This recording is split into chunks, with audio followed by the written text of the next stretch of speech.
எல்லாருக்கும் வணக்கம்.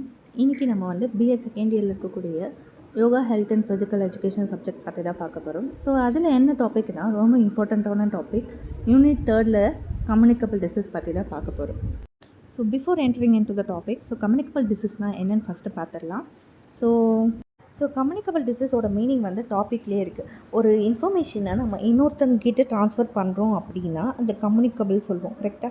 ஸோ அதுவே வந்து டிசீஸாக ட்ரான்ஸ்ஃபர் பண்ணுறோம் அப்படின்னா அது கம்யூனிகபிள் டிசீஸ்ன்னு சொல்கிறோம். இது யார் மூலயமா ட்ரான்ஸ்ஃபர் ஆகலாம்? ஒன்று அனிமல் கிட்டேருந்து இல்லைன்னா பர்சன் கிட்டேருந்து. ஸோ எது மூலயமா ட்ரான்ஸ்ஃபர் ஆகலாம் அப்படின்னா ஒரு சில இன்ஃபெக்ஷியஸ் ஏஜென்ட் மூலயமா ட்ரான்ஸ்ஃபர் ஆகலாம். ஸோ யாரெல்லாம் இந்த இன்ஃபெக்ஷியஸ் ஏஜென்ட்னு பார்த்தீங்கன்னா bacteria, viruses, fungi, protozoa, helminths, prions. So இவங்கெல்லாம் தான் வந்து இன்ஃபெக்ஷியஸ் ஏஜென்ட்டு.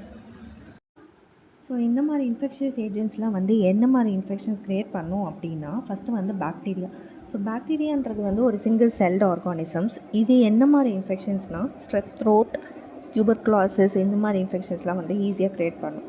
நெக்ஸ்ட்டு வைரஸஸ் வந்து பாக்டீரியா விட ரொம்ப ஸ்மாலராக இருக்கும்.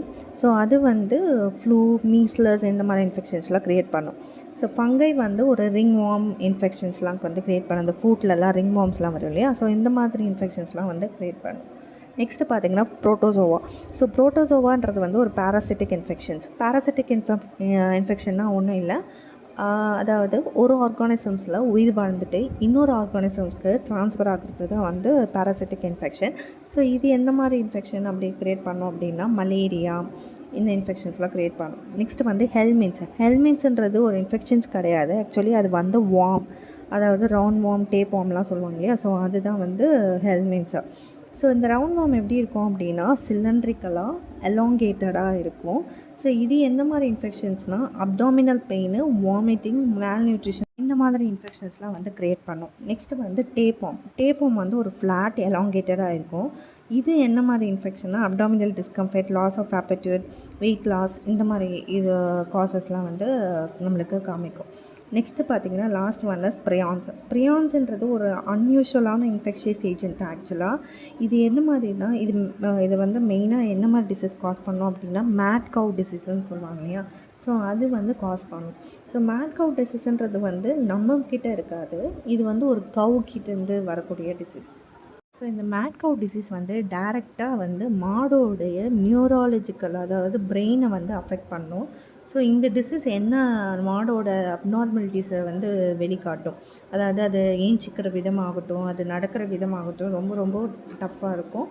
நல்லா சரியாக சாப்பிட்டாது கொஞ்சம் பைத்தியம் பிடிச்ச மாடு மாதிரி இருக்கும். ஸோ அதனால தான் இது வந்து மேட் கவ் டிசீஸ்ன்னு வந்து நேம் பண்ணியிருக்காங்க. இந்த ப்ரியான்ஸ்ன்றது வந்து நம்ம உடம்புல எப்படி ஸ்ப்ரெட் ஆகும் அப்படின்னா மேட் கவ் டிசீஸ் இருக்கக்கூடிய மாடோட மீட்டு நம்ம சாப்பிட்டோம் அப்படின்னா கண்டிப்பாக இந்த ப்ரியான்ஸ் வந்து நம்ம உடம்புல ஸ்ப்ரெட் ஆகிறதுக்கு சான்ஸ் இருக்குது. ஸோ இந்த இன்ஃபெக்ஷியஸ் ஏஜென்ட் எல்லாம் ஒரு பர்சன்கிட்டேருந்து இன்னொரு பர்சன்கிட்ட ட்ரான்ஸ்ஃபர் ஆகிறதுக்கு ஏர் மூலயமாவோ இல்லை வாட்டர் மூலயமாவோ இல்லை some vectors like mosquitoes, flies, insects இந்த மூலயமாவும் ட்ரான்ஸ்ஃபர் ஆகும். இன்னொரு ஆப்ஷன் மூலயமாவும் ட்ரான்ஸ்ஃபர் ஆகும். அது வந்து மெயினாக physical contact. So this is very important. So நான் இப்போ சொன்னேன் இல்லையா, ஒரு ஃபிசிக்கல் கான்டாக்ட் மூலயமா டைரெக்டாக ஒரு டிசீஸ் வந்து ஒருத்தவங்ககிட்டேருந்து இன்னொருத்தவங்ககிட்ட ஸ்ப்ரெட் ஆகுது அப்படின்னா அதை வந்து கண்டாஜியஸ் அப்படின்னு சொல்லிட்டு டேக் பண்ணுவாங்க.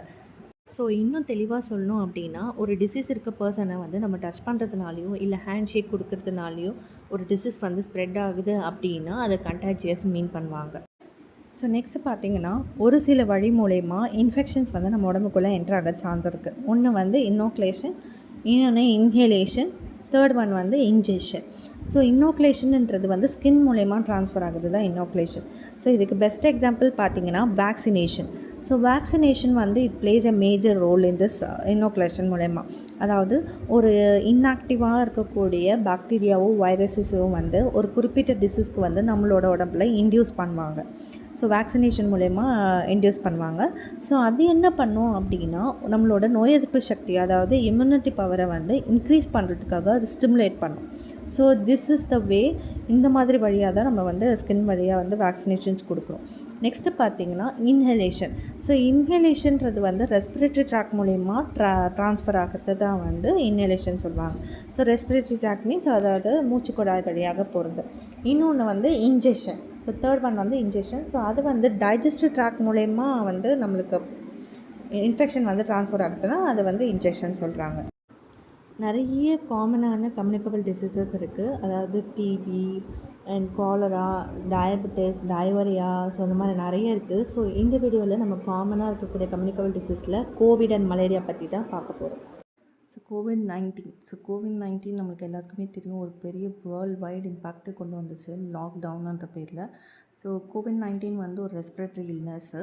ஸோ இது என்ன வைரஸ் மூலயமா காஸ் ஆகுது அப்படின்னு பார்த்தீங்கன்னா SARS-CoV-2 வைரஸ். ஸோ சார்ஸோட ஃபுல் ஃபார்ம் வந்து severe acute respiratory syndrome. So first வந்து ஐடென்டிஃபை பண்ணது வுஹான், சைனா மூலயமா தான் ஐடென்டிஃபை பண்ணாங்க. இன் 2019 ஐடென்டிஃபை பண்ணியிருக்காங்க. ஸோ கோவிட்-19 வந்து எப்படிலாம் ஸ்ப்ரெட் ஆகும் அப்படின்னு பார்த்தீங்கன்னா, டைரக்ட் கான்டாக்டாக ஒரு இண்டிவிஜுவல் இன்ஃபெக்ட் ஆன இண்டிவிஜுவல்ஸ் கூட டைரக்ட் கான்டாக்ட் இருக்கும் போதும், இல்லை ரெஸ்பிரேட்டரி ட்ராப்லெட்ஸ், அதாவது அவங்க ஸ்னீஸ் பண்ணும்போதோ காஃப் பண்ணும்போதும் அந்த ட்ராப்லெட்ஸோட இன்ஃபெக்ஷன்ஸ் வந்து ஸ்ப்ரெட் ஆகி இருக்கும். ஸோ டிரான்ஸ்மிஷன்ஸ், அதாவது ஸ்மால் பார்ட்டிகல்ஸ் வந்து நம்மளை சுற்றி இருக்கும்போது கண்டாமினேட்டடாக இருக்கும்போது, ஸோ தென் வந்து close contact setting with poor ventilations, அதாவது எந்த வென்டிலேஷன் காற்று அந்த பகுதியெலாம் எதுவுமே இல்லாமல் இருக்கிறதுனாலையும் இது க்ளோஸ் கான்டாக்டாக இருக்கும்போது ஈஸியாக அஃபெக்ட் ஆகிறதுக்கு சான்ஸ் இருக்குது. ஸோ நெக்ஸ்ட்டு வந்து இதோட சிவியர் சிம்டம்ஸ் யார் இருக்கலாம் அப்படின்னு பார்த்திங்கன்னா, ஸோ நார்மல் சிம்டம்ஸ் வந்து ஃபஸ்ட்டு வந்து fever, cough, shortness of breath, so fatigue, headache, sore throat, running nose, body aches or muscle pains, diarrhoea, nausea or vomiting. So இதோட சிவியர் சிம்டம்ஸும் பார்த்திங்கன்னா ரொம்ப டிஃபிகல்ட்டாக இருக்கும் ப்ரீத் பண்ணுறதுக்கு. செஸ்ட் பெயின் அண்ட் ப்ரெஷர் இருக்கும். ஸோ ஆக்சிஜனோட ப்ளட் லெவல் வந்து ரொம்ப கம்மியாக இருக்கும். ஸோ மசிலோட வீக்னஸும் இருக்கும். ஸோ இந்த மாதிரி சிம்டம்ஸ்லாம் இருந்துச்சுன்னா அப்படின்னா ஃபஸ்ட்டு காமன் சிம்டம்ஸ் அப்போவே நம்ம பார்த்துடணும். நெக்ஸ்ட் வந்து சிவியர் சிம்டம்ஸ் அப்படின்னு ரீச் ஆக தேவையில்லை. ஸோ இந்த கோவிட்-19 இது ஒரு விஷயம். கோவிட்-19 சிம்டம்ஸ்லாம் பார்த்தாச்சு. இப்போ இந்த ரிஸ்க் ஃபேக்டர்ஸ்லாம் யாருக்கு இருக்குது அப்படின்னு பார்த்தீங்கன்னா, ரொம்ப 65 இயர்ஸ்க்கு மேலே இருக்க ஓல்டர் ஏஜ் பீப்புளுக்கு இருக்குது. நெக்ஸ்ட்டு வந்து மெடிக்கல் கண்டிஷன்ஸில் இருக்கவங்க, ரொம்ப diabetes, heart disease, lung disease இவங்களுக்குலாம் வந்து ஈஸியாக அஃபெக்டாக இருக்கும். தென் வந்து இம்யூன் சிஸ்டம், அதாவது நோய் எதிர்ப்பு சக்தி கம்மியாக இருக்கவங்களுக்கும் ஈஸியாக அஃபெக்ட் ஆகும். தென் ப்ரெக்னென்சி லேடிஸ், நெக்ஸ்ட் வந்து chronic lung diseases, heart conditions, heart failure, coronary அதாவது ஹார்ட் டிசீசஸ் எல்லாருக்குமே வந்து பரவும். நெக்ஸ்ட்டு வந்து chronic kidney diseases, certain neurological conditions இவங்களுக்கெல்லாம் ஈஸியாக ஸ்ப்ரெட் ஆகும் சான்ஸ் இருக்குது. ரிஸ்க் ஃபேக்டர்ஸ்க்கு அப்புறம் பார்த்திங்கன்னா, எப்படிலாம் நம்ம வந்து கோவிட்-19 ப்ரிவென்ட் பண்ணலாம் அப்படின்னா, ஃபஸ்ட்டு வேக்சினேஷன்ஸ் போடணும். ஸோ நமக்கே தெரியும் கோவேக்சின் அண்ட் கோவிஷீல்டு. நெக்ஸ்ட்டு எப்போவுமே பப்ளிக்கில் மாஸ்க் போட்டு தான் இருக்கணும். ஸோ சோஷியல் டிஸ்டன்சிங் ஒரு 1 மீட்டர் அப்பார்ட் இருக்கணும். தென் வந்து எப்போ பார்த்தாலும் ஹேண்ட் வாஷும் சானிடைசரும் ஃப்ரீக்வெண்ட்டாக பண்ணிகிட்டே இருக்கணும். தென் வந்து நம்மளோட ஐஸ், மவுத் அண்ட் வந்து நம்ம வந்து டச் பண்ணவே கூடாது. ஸோ அதே மாதிரி ஒரு பீப்புள்கிட்ட க்ளோஸ் கான்டாக்டாக இருக்கக்கூடாது, அதாவது சிக் பீப்புள்ஸ் கிட்ட க்ளோஸ் கான்டாக்டாக இருக்கணும். எப்போவுமே வந்து நம்மளால் உடம்பு முடியல அப்படின்னா நம்ம தனியாக தான் இருக்கணும். தென் வந்து இம்ப்ரூவ் வென்டிலேஷன்ஸ், அதாவது காற்றுள்ள பகுதியாக வந்து நம்ம வந்து செட் பண்ணி வச்சுக்கணும். ஸோ இதெல்லாம் வந்து ஒரு ப்ரிகாஷனரி காசஸ் கோவிட்-19. ஸோ இதெல்லாம் நம்ம வந்து கண்டிப்பாக ஃபாலோ பண்ணிகிட்டு இருக்கணும்.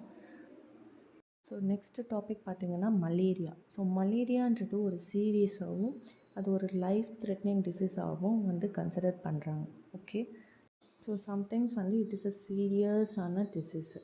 So malaria is a serious disease. So next வந்து இதோட காசஸ், அதாவது மலேரியா எப்படி காஸ் ஆகுதுன்னு பார்க்கலாம். ஸோ ஃபஸ்ட்டு வந்து இன்ஃபெக்டட் ஃபீமேல் அனோஃபிலஸ் மஸ்கிட்டோஸ் மூலயமா தான் நம்மளுக்கு வந்து ட்ரான்ஸ்ஃபர் ஆகுது இந்த டிசீஸ் வந்து. நெக்ஸ்ட்டு வந்து transmissions from mother to child during pregnancy.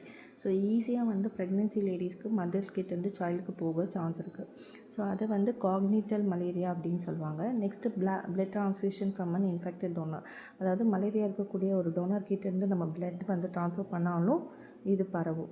Next வந்து ஷேரிங் நீடில்ஸ் ஆர் சிரேஞ்சஸ், ஒருத்தர் யூஸ் பண்ண சிரேஞ்சோ நீடில்ஸோ நம்ம ஷேர் பண்ணோன்னாலும் மலேரியா வரும். தென் வந்து பேரசைட். ஸோ ஆல்ரெடி நான் சொன்ன மாதிரி பேரசைட்டுன்றது ஒரு ஆர்கானிசம்ஸ், ஒரு ஆர்கானிசம் வந்து உயிர் வாழ்ந்துட்டு இருக்கும். ஸோ அது நம்மளுக்கு ட்ரான்ஸ்ஃபர் ஆகி அது லிவரில் வந்து மல்டிப்ளை ஆகும். ஸோ அதுக்கப்புறம் வந்து ரெட் பிளட் செல்லில் வந்து கலக்கும்.